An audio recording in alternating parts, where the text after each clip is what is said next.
Ողջույն մեզ միացած բոլոր ռադիո լսողներին եւ ռադիո դիտողներին, սա 106 եւ 5 հաճախականությունն է գործարար ալիքը։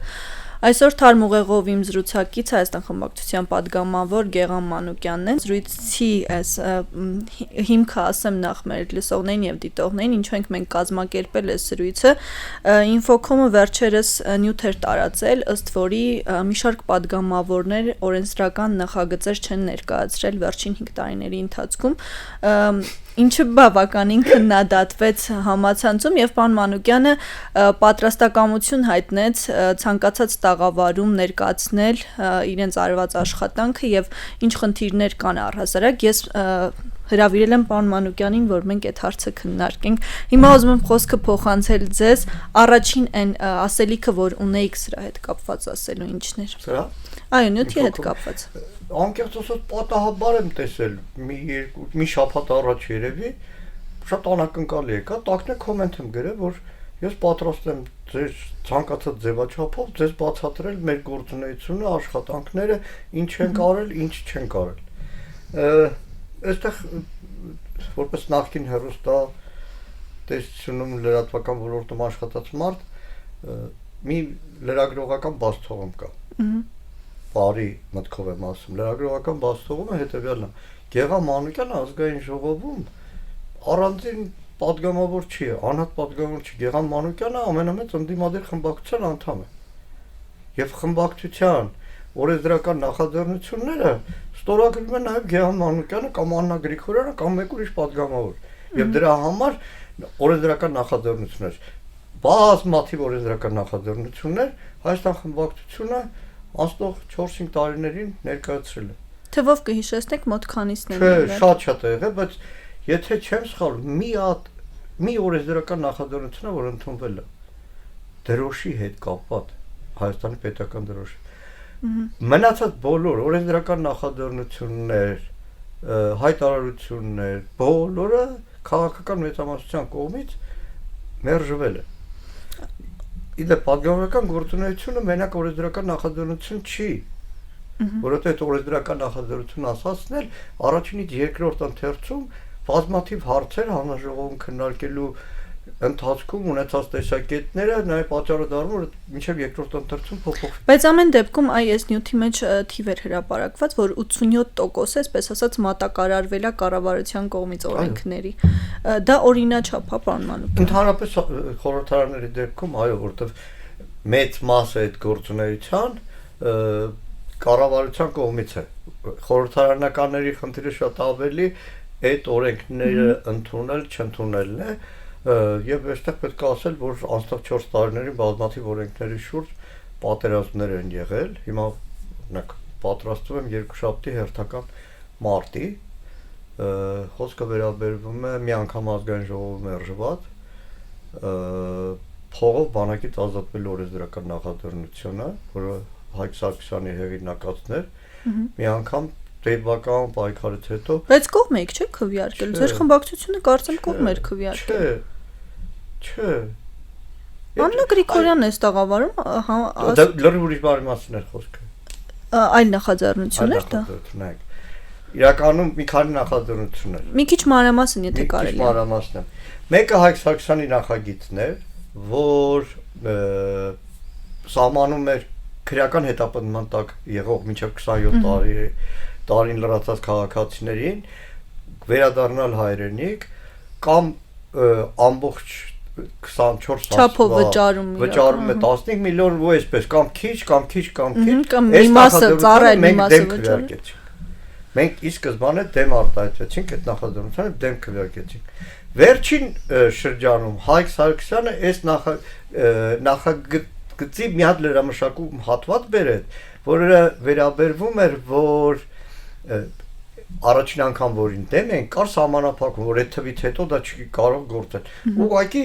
հնարավորություն էր տալիս մյուս քաղաքացիներին դրան են կոնկրետ։ Ինչ վերաբերում փողով բանակից ազատվելուն շատ բովանդակալի, շատ ծանր բանավեճեր են ունեցել ու ազգային ժողովի դալիճում մազից էր կախված այդ նախագիծը եւ զարմանալի էր, անակնկալ էր, բայց քաղաքական մեծամասնությունից որոշ պատգամավորներ եւս դեմ քվեարկեցին ու այդ նախագիծը չանցավ, որովհետև մեր համոզմամբ դա Հայաստանի Հանրապետության սահմանադրության խախտում է, բոլորը եթե զինապարտ են եւ չի կարելի սոցիալական ունեցվածքով պայմանավորված դասակարգել արեստավորի տղամարդկա բանակում ծառայի, բայց դառնում է դա այն ինչ որ ինչի դեմ պայքարեր գնում ինչով 18 թվականը, չէ՞։ Հա, այդ բարքերի դեմ էր նաեւ պայքարը։ Իրականում դա միշտ խնդիր է եղել։ Դա միշտ խնդիր է եղել եւ մեր ելակետը հետեւյալն է։ Ապեր, եթե դուք ասում եք որ փողով մարդիկ փախնում են բանակից, ու դուք ուզում եք դա օրինականացնել, դուք պետք է այնպես անեք, որ այդ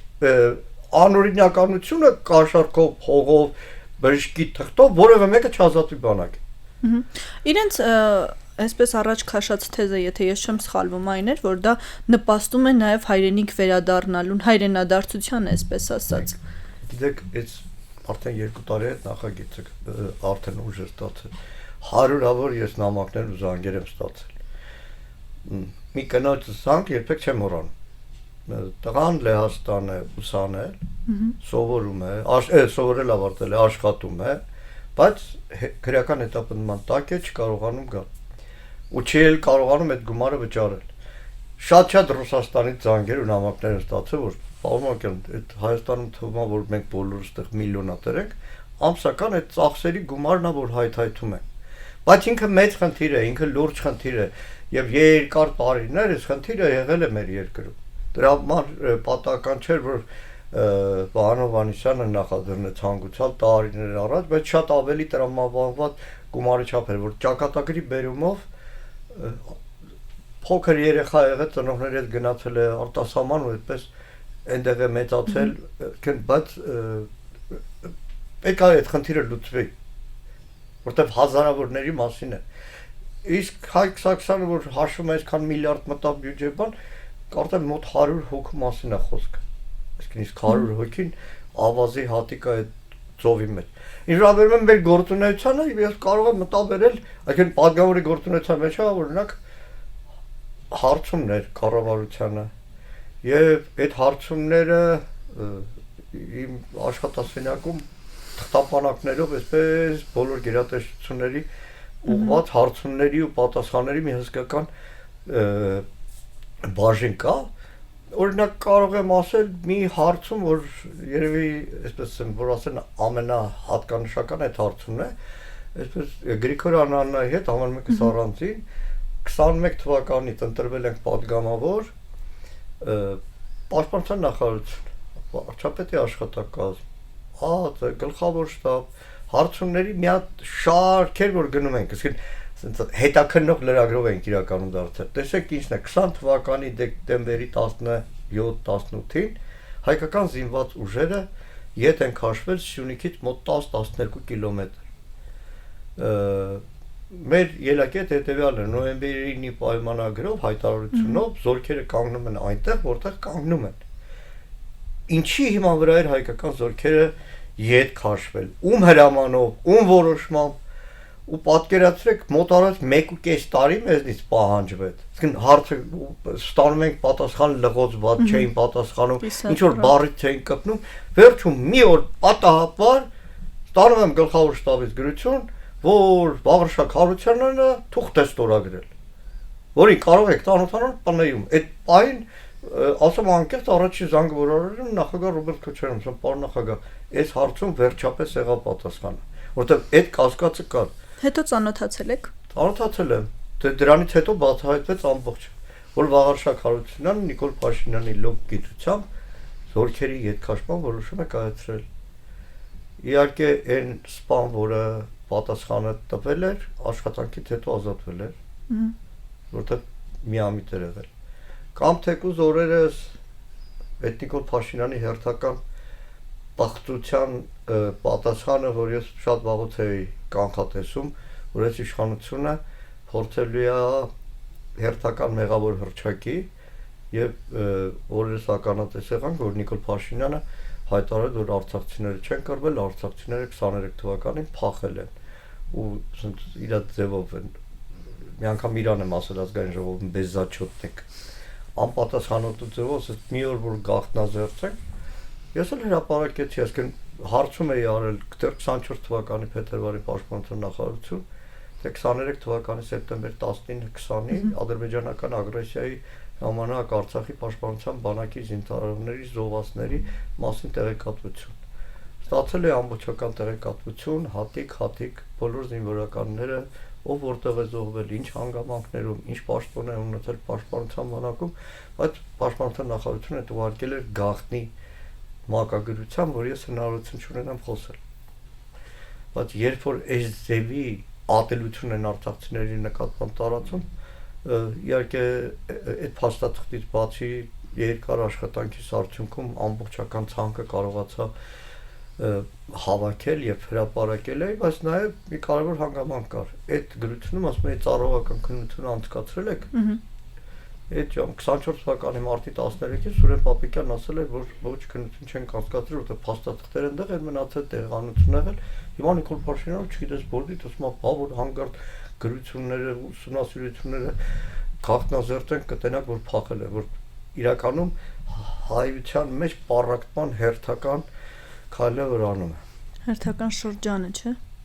Պարոն Մանուկյան, ընտրություններն են մոտենում, ձեր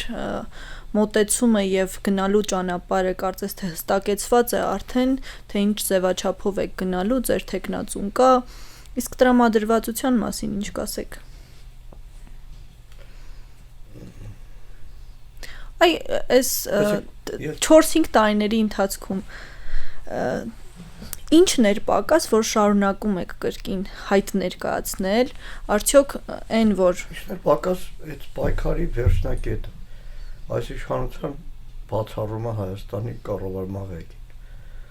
Եվ իրականում այս 4 տարին, տեսեք, ես եղել եմ խորհրդարանի պատգամավոր 2006-7 թվականներին, հետո 7 թվականի ընտրություններին ընտրվել եմ, բայց հրաժարվեցի, որտեղ հիմա հեռուստատեսությունն է։ Երբեք այն բոլոր խորհրդարանները, որ եղել են, այդ խորհրդարանները երբեք նման չեն այս խորհրդարանին։ Երբեք այն խորհրդարանների ընդդիմության վիճակը նման չէր այս խորհրդարանի ընդդիմության վիճակին, որտեղ մենք գործ ունենք ոչ թե քաղաքական հակառակորդների հետ եւ քաղաքական բանավեճը, որ 4 տարից ավալվել է, այլ դիմաց տեսնում ես թշնամական բոլոր թեզերը, խոսույթը թշնամական, թշնամի երկրի բոլոր պահանջները ի կատար ածող մի ուժ, որը հայկականության հետ իսպառ կապ չունի։ Եվ դրա համար է, որ լրիվ ուրիշ մթնոլորտ է եղել, եւ այդ պատճառով շատ ավելի դժվար է եղել պայքարը, բայց նաեւ պետք է անկեղծ պետք է ասեմ, էլի, այսպես անհատական հայտի հարցի այդ դժվար պայքարում մենք շատ բանի ենք հասել։ Եվ այսօրվա հանրային տրամադրությունը, եթե կա, մարդկանց աչքը բացել է, եթե կա։ Փոխվել է կարծում եք։ Շատ։ Դե ընտրություններ ցույց կտան։ Ընտրությունները ցույց կտան, բայց մի կարևոր բան կա, այս սովորական ընտրություն չի, որ ասես ընտրվել 2 պատգամավոր ավել, 3 պատգամավոր պակաս։ Կրկնում եմ, ընտրության կարևորագույն եւ հիմնական հարցը այս իշխանության վերահսկողության բացառումն է, որովհետեւ տեսեք, ես 30 տարվա մեջ դաշնակցության, 35 տարի դաշնակցության անդամ եմ 95-ի ընտրություններին դաշնակցություն առաջին անգամ էր չէր մասնակցում, արգելված էր դաշնակցությունը, այլ ձևաչափով բանտում է, բայց 99 թվականից հետո բոլոր ընտրություններում եղել եմ։ Հա, բնականաբար իբր դաշնակցական դու ամեն ինչ արել ես, չի քեզ թափել, որ քո կուսակցությունը հնարավորինս ներկայացվածություն ունենա խորհրդարանում, բայց այս ընտրությունը այլևս մեկ պատգամավոր կրկնում եմ, 2 պատգամավոր ավել պակասի հարց չի, թեման լրիվ ուրիշ է, որովհետև դու հասկանում ես, որ այս ընտրություններից հետո քո պետականության լինելիության հարցն է։ Դու հասկանում ես, որ կենաց մահու կռիվ պետք է տաս, որ այս իշխանությունը չմնա իշխանություն, որպեսզի քո անկախության հռչակագիրը 0 արժեք չդառնա։ Քո սահմանադրությունը Ադրբեջանի պահանջով չփոխվի, չուրանա հայոց ցեղասպանությունը, չուրանա մեր ազգային արժեհամակարգը, եկեղեցին շատ ավելի թշնամական հարձակման չենթարկվի։ Այս բոլոր սպառնալիքները կախված են հունիսի 7-ի ընտրություններից։ Այ եկեղեցուց խոսեցիք, կուզեմ ամեն դեպքում անդրադառնալ, կարծես թե այն տրամադրվածությունը, այն պայքարի ձևը, որ իշխանությունը որդեգրել էր կամ տեսանելի էր գոնե եկեղեցու դեմ, մի քիչ մարել է կամ մեղմվել է։ Դա է ուզում հարցնել, դա պարտություն էր, կարող ենք արձանագրել, թե դադարի ռեժիմ է սա։ Նոր Փաշինյանը սկսեց հարձակում եկեղեցու դեմ։ Ներողություն ազգային ժողովում այդ հարց պատասխաններին երբեմն գիրք է իրան տալիս։ Այդ անգամ գիտական մի հատ հոդված տվեցի, բայց չվերցրեց։ Ասել լսի քո նման եկեղեցու դեմ պայքարող բոլշևիկներ են եղել, չեկիստներ են եղել։ Այդ գիտական հոդվածը ասի տալիս եմ, որ դու կարդաս ու հասկանաս, որ դու բոլշևիկների նման տապալվելու ես, չվերցրեց, կամ էլ գիտեր այդ։ Դա 20-ական կարդացել է։ 20-ական թվականներին ազատ եկեղեցի մի հատ աղանդավորական շարժում է սկսում։ Որ ուսումնասիրում է լրիվ նույնությամբ հիմա է։ Ուրեմն արշավը սկսվում է Թիֆլիսում հայ եկեղեցու դեմ, որտեղ 20-րդ դարի սկիզբն է դեռ չի 26 թիվն է, Թիֆլիսի հայությունը շատ ուժեղ էր հայ առաքելական եկեղեցին ևս։ Էլի եկեղեցու դեմ արշավում կա եպիսկոպոս, վարդապետեր, նույն ձևի թերթ են հրատարակում Մայրաթորի դեմ, ոնց որ հիմա Facebook-յան էջեր կան, էլի կուսակրոնության հարց, սա եկեղեցի են գրավում, եկեղեցիներից մեկը գրաված պատարակներն են դեղանում, բայց վերջում կորում են։ Ով է հիշում այդ եպիսկոպոսին, Աշոտ եպիսկոպոս անունը։ Ոչ մեկն էլ չի հիշում, ոչ մեկ չի հիշում։ Մեկ տես պարտվելու է։ Եվ իրականում իսը պարտվել են։ Այսինքն ի վերջո իր հայտարարությունն ինչ էր։ Ես կգնամ այն եկեղեցի, որտեղ պատարակում Գարգին Վեհապարյանը չեն տա։ Վիզը ծառած արդեն երրորդ պատարակին է ներկա լինում, որտեղ Վեհապարյանի անունը լավ էլ տալիս են, եւ ոչ թե տալիս են շատ հաճախ այդ պատարակներին նկատում եմ մի առանձնահատուկ ճիքով են տալիս։ Այդ տիրադավերը այլևս մոռացված են, դեռ ավելին, օրերս ականատեսա մեկը եղել, երբ որ տիրադավերից երկուսը իրար բարևում են, ասում են բարև տիրադավ։ Այսինքն իրանք էլ են բան արել։ Եվ ժողովուրդը շատ ավելի համախմբեց եկեղեցու կողքը։ Շատ ավելի համախմբ, բայց իհարկե ամբողջ աշխարհով հայտարարել է։ Միայն վստահ եմ տեսել եք այն ճեպազրույցի ընթացքում Նիկոլ Փաշինյանի այն հատվածը խոսքի, որ ասում է, որ այ պատարակների ժամանակ Արցախի անունը շատ է հիշատակվում եւ շեղվում են այդ պատարակի ընդհանուր, այսպես արարողակարգից, եւ դա մեզ համար վտանգավոր է։ Կարծում եք եկեղեցու դեմ պայքարը հենց այդ ճնշելու Արցախի մասին խոսքը ճնշելու եւ Արցախի թեման փակելու համար էր։ Կարծում եք բան, ահա Նիկոլ Փաշինյանը բան սուրբ պատկերների առաջ ասում է։ Չեմ կարծում ես։ Չէ։ Ադրբեջանի հետ համահունչ քայլում է։ Եկեղեցու դեմ արշավը սկսվեց այն պահին, երբ որ Ադրբեջանի հոգևոր առաջնորդ Ալաշուկյուր Փաշազադեն մեղադրեց հայ առաքելական եկեղեցուն։ Երբ որ Շվեյցարիայում հայ առաքելական եկեղեցին Մայր Աթոռը կազմակերպեց Արցախի մշակութային ժառանգության, դրա ոչնչացման սպառնալիքների միջազգային գիտաժողով։ Այլ բան չկար այդտեղ։ Այլ բան դրանից մի քանի ամիս առաջ այդ նույն ԿՊ պատգամավորները իմ աչքի առաջ եկել են Միրոնորներքի արարողության, Մայր Տաճարի վերաբացման արարողության։ Բայց Նիկոլ չի լինի, եթե իր մեղքը չփորձի ավելի շատ մարդու վրա դնի։ Նեք այդ հիշում եք են ոհմակով որ գնում էին պատարակների։ Նույն մեր պաշտոնյաներից խեղճ ու կրակ։ Ես ամեն կիրակի գնում եմ պատարակների։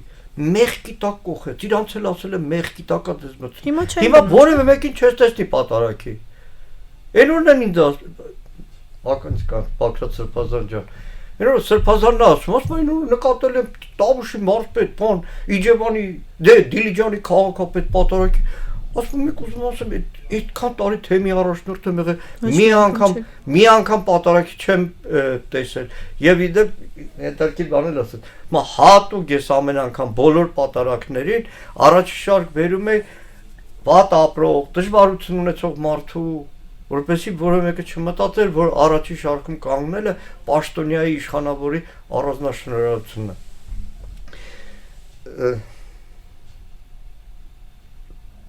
Սրբազանի մի օր ասում եմ չկա չարեք առանց բարիքի, միշտ ամեն ինչի մեջ լավ բանը պետքա տեսնես, լավ եկեք ոչ օրդինար զրույց դարձնեմ։ Դաշնակցության մեջ դաշնակցական խումբը հիմքն է դաշնակցության։ Ամիսը մեկ պարտավոր է խումբը ժողովանի։ Եվ կատակի ենք տալիս, որ այդ պարտականությունը ծանր է, ամիսը մեկ պետք է X ժամի ժողովի գաս։ 96 թվական նախագահական ընտրություններն են, կրակոցներ, ձերբակալություններ, մեր դաշնակցական ընկերներից մեկն էր, Հայոց աշխարհի ժամանակվա խմբագիր Մկրտչյան Գագիկ, ահավոր էին Մկրտչյան Գագիկին ծեծել, ահավոր, ուղղակի Արուն Լվիկ բան, վերում են կամեր, մեր Շահինյան Արմենն էր եւ քրդերից մեկն էր Ֆիրազը։ Իրանց խոտ բայ Գագիկ չի կարողանում քայլել։ Հետո արդեն ազատության մեջ Գագիկ պատմում նստած եմ, ծեծված եմ, ջարդված եմ, պարտվել ենք, բանտարկություն։ Մտածեցի լավ, այս քանի մեջ մի լավ բան չկա, մեկ էլ ասեցի ինչ լավ է, 3 ամիս դաշնակցության խմբի ժողովից հետ գնա։ Հիմա Սրբազանն ասեմ, ամեն վատի մեջ լավը պետքա գտնես, լավը մենք գտանք լավը կամ տխուր երջանիկներն ենք, որ բարեբախտություն ենք ունենում շատ ավելի ժամանակ ունենալ Սրբազանների հետ երկար զրույցների, երկար, որ ամեն վարքյան չես էլ ուզում խրցից դուրս գալ, ուզում ես անդադար խոսել։ Ոնց է ավարտվելու Սրբազանների այս հաղթանակով։ Երբ ընտրություններից հետո եք սպասում դրան։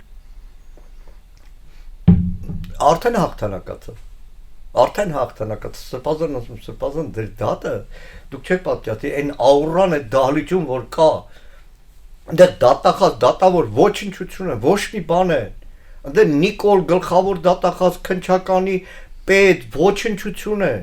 Այնտեղ տերերը այդ 18 տարթարներն են, որ ոնց ուզում իրենց պահում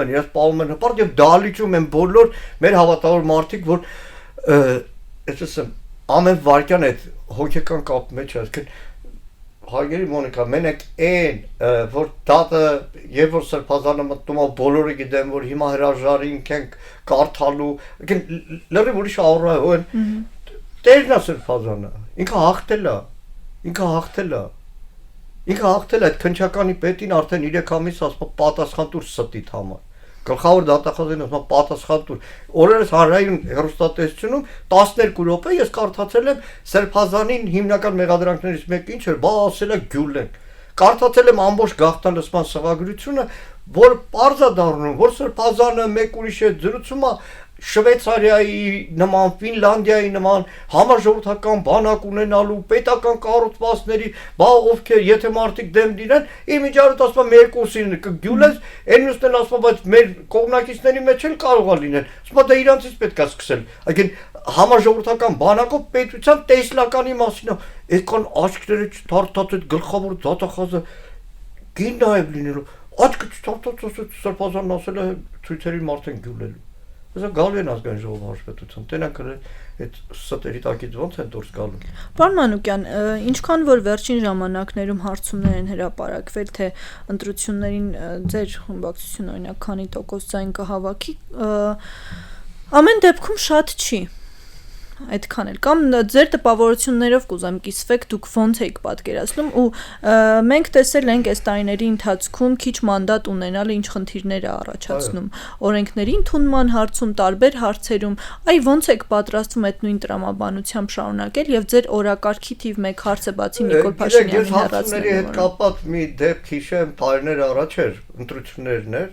Ամերիկյան դեսպանատությունը հարցում էր պատվիրում եւ հետո բոլոր կուսակցությունները ներկայացնում էր, եկան դաշնակցություն ներկայացնում են հարցումը, ասի եթե խնդրեմ սկզբից հեռուստատեսությունների ռեյտինգների հարցումը ցույց կտաք, նաեւ հեռուստատեսությունների ռեյտինգի, նաեւ եմ երկրորդը հեռուստաընկերություններից մեկն ասում, լսեք, այս հեռուստաընկերությունը 3 ամիս է փակվել է, չկա։ Դուք ո՞նց եք իրան երկրորդ տեղ դրել։ Պետք է չեմ անդրադառնալ սոցհարցումներին, որ հապարակում են, բայց ես 2 օրինակ կասեմ։ Սոցհարցում Գյումրիում, մինչև ընտրությունները, բոլորը կանխատեսել, բոլորը չէ կամ ակտիվ ընկերություններից մեկը կանխատեսում էր այդ ԿՊ-ի տեխնատուն 54%-ով անցնելու է, կյանք ցույց տվեց որ սխալ բերել է։ Երևանի ընտրություններ 50 քանի տոկոս Տիգրան Ավինյանը ձենա տանել, բարձր որ սուտ է։ Եվ ամեն նման հարցախույս հրապարակելու ընտրությունների արդյունքից հետո չի լինում որևէ սոցիոլոգիական ընկերություն, որոնց ես ներողություն եմ խնդրում սխալվել է։ Եվ այդ առումով եկեք չշտապենք, հույսը դնենք մեր վրա ու նաև Աստծո վրա, որտեղ այնքան մեղ որ սրանք են արել։ Ճիշտ ասած հիմա որ խոսում եմ, այսպես ասեմ, ուղղակի հանգիստ չի։ Այսօրվա այդ խայտարակությունը այդ երեխային կալանքի տանելը երեք մի խոսք ասացի, հետո նկատեցի որ շատերը բռնել են այդ խոսքը, ասում մեծ իշխանությունը ատելություն 18 տարեկան երեխեքի նկատմամբ։ Որ կտակ է ասեմ ինչ։ Իհարկե։ Երեք մեր դաշնակցության ուսանողական միության հետ հանդիպում էր պատմեցի։ 10 թվականի ապրիլին Զարուհի Փոստանջյանը լայվով միտինգ անում աղջկա դպրոցում, որտեղ սովորում էր, գնացել եմ Զարը ասում ինչ է, մեր երեխեքին չեն թողում ցույցի դուրս գալ, Զարը ասում մեկը իմ երեխան չի ուզում, չի դուրս գալ։ Այս տարի աղջիկս ավարտում էր։ Եվ իրականում այդ իրանց տարեկիցներն էին որ փողոց էին փակում, դասադուլ եւ այլն։ 20 թվականի պատերազմի օրերին կինս այստեղ չէր, տղաս մերոնց հետ կամավոր էր, առաջնագծում աղջիկս գրեթե ամբողջ օրը իմ հետ էր։ Ես կյանքում չեմ մոռանա աղջկա's ոռնոցը, երբ որ իրան դպրոցից հերթական հաղորդակցության լուրն էր ստանում։ Այդ թվում հայտնի հրետանավոր Ալբերտ Հովհաննիսյան, որ աղջկա's դասարանից է։ Ու ինչեւ հիմա համար այդ ահավորությունը այդ ամբողջի այդ կորստի 18 տարեկան են տղեկը որ 18 թվականին փողոց էին փակում Նիկոլ Փաշինյանի համար 20 թվականին ծառայում էին բանակում եւ այդ 18 տարեկան տղեկը որ արդեն 20 տարեկան են մեծ մասը զոհերի հենց իրանք էին 18 տարեկաների նկատմամբ այս ատելություն ունի նույնիսկ ցուցիչը Սուրբ Աննայի օրը 3 անչափահասը բռնվել Այն մյուս անչափահասինը բռնվել լրիվ այլ տեղ փաստաբան ասում հարցակնության ասում են Սուրբ Աննա դու գնում գալիս ես նույնիսկ տեղակել չէ Սուրբ Աննա եկեղեցու մասին այդքան քինախնդիր է որ հա հոկտեմբեր 27 կազմակերպած բանդա բայց այս մեղքի տակ մտնելը թե տղեկն ասեցին Հակառակ կարծիքը այստեղ շրջանառվում է Նիկոլ Փաշինյանին պաշտպանողները կամ արդարացնողները այս քայլը ասում են որ ամեն դեպքում երկրի ղեկավարին փորձել բռնություն կիրառել կամ չգիտեմ հարվածել դա ընդունելի չէ Եթե օրինակ լիներ Սերժ Սարգսյանը կամ Ռոբերտ Քոչարյանը ինչպես կավարտվեր այս պատմությունը Սերժ Սարգսյանը Ռոբերտ Քոչարյանը իմ համար գաղափարական հակառակորդ իր ժամանակ բանտ նստած Լևոն Տեր-Պետրոսյանը չէին լինի եւ չեն են Բարտավանը որ թիկնազորով աներեսի պես ներխուժեն պատարակի կեսից եկեղեցի ու այդ պահին եկեղեցիում հավատացյալների գվոցն էր լսում սատանա էր մտել դա չէր լինի երկրորդը որը փաստական բան չկա հիմա հենց հիմա գալիս էի փաստաբաններից մեկը հրապարակեց Լուսինեն հրապարակեց նոր մի տեսանոթ որտեղ երևում է որ թիկնազորն է խփում պատկերը կա ինքը որ մտնում է եկեղեցի այդ տղաներից մեկը Միքայելը կարծեմ Նիկոլին որ տեսնում է դեմքն է փակում աչքերն է փակում Կարթացի կպտ պատմոնից մեկ հոկտեմբեր 27 էր հրճակել հա Գնալ հաղորդումը ավարտելուց հետո շտապելու եմ Արմավիր քրեակատարողական հիմնակ Դավիթին տեսնելու բայց ահավոր որն է գերազանցիկ տղա է վերջի զանգի ներկա չի լինելու